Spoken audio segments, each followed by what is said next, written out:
ಥು ಥು ಥು ಥು ಥು ಥು ಅಸಹ್ಯ. ಯಾರ ಬಗ್ಗೆ ಮಾತಾಡ್ತಿದ್ದೀನಿ ಅಂತ ಗೊತ್ತಾ?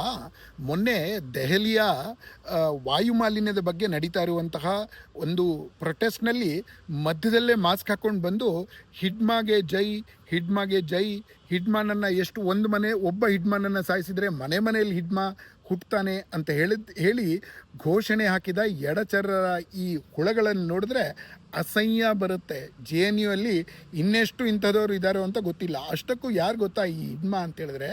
ಹೌದು, ಮಾಧವಿ ಹಿಡ್ಮಾ ಅನ್ನುವಂಥವನು 51 ವರ್ಷದ ಒಬ್ಬ ಕುಖ್ಯಾತ ನಕ್ಸಲೈಟು. 2 ಕೋಟಿಗಿಂತ ಹೆಚ್ಚು ಅವನ ಮೇಲೆ ಬೌಂಟಿನೇ ಇತ್ತು.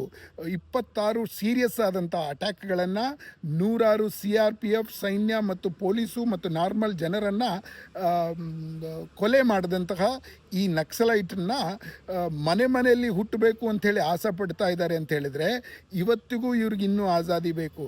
ಇವತ್ತಿಗೂ ಆ ಸಂವಿಧಾನದಲ್ಲಿ ಗನ್ಗಳನ್ನು ಇಟ್ಕೊಂಡು ಆಡಳಿತ ಮಾಡಬೇಕು ಅಂಥೇಳಿ ಹೊರಟಿದ್ದಾರಲ್ಲ, ಅವ್ರ ಬಗ್ಗೆ ನೋಡಿದ್ರೆ ಅಸಹ್ಯ ಬರುತ್ತೆ. ಅವರನ್ನು ಸಪೋರ್ಟ್ ಮಾಡುವಂಥವ್ರನ್ನ ನೋಡಿದ್ರೆ ಇನ್ನೂ ಅಸಹ್ಯ ಬರುತ್ತೆ. ನೀವು ಹಿಡ್ಮಾ ಅಂಥವ್ರಿಗೆ ತುಂಬ ಸ್ಪಷ್ಟವಾದಂತಹ ಒಂದು ಅವಕಾಶವನ್ನು ನರೇಂದ್ರ ಮೋದಿಯವರು ಕೊಟ್ಟಿದ್ದರು. ಅಮಿತ್ ಶಾ ಅವರು ತುಂಬ ಕ್ಲಿಯರಾಗಿ ಹೇಳಿದರು, ಸರೆಂಡರ್ ಆಗಿ, ಇಲ್ಲಾಂದರೆ ನಿಮ್ಮನ್ನು ಹೊಡೆದಾಕ್ತೀವಿ ಅಂತ. ಹಿಡ್ಮಾ ಸರೆಂಡರ್ ಆಗಲಿಲ್ಲ, ಅವನನ್ನು ಹೊಡೆದಾಕ್ತು.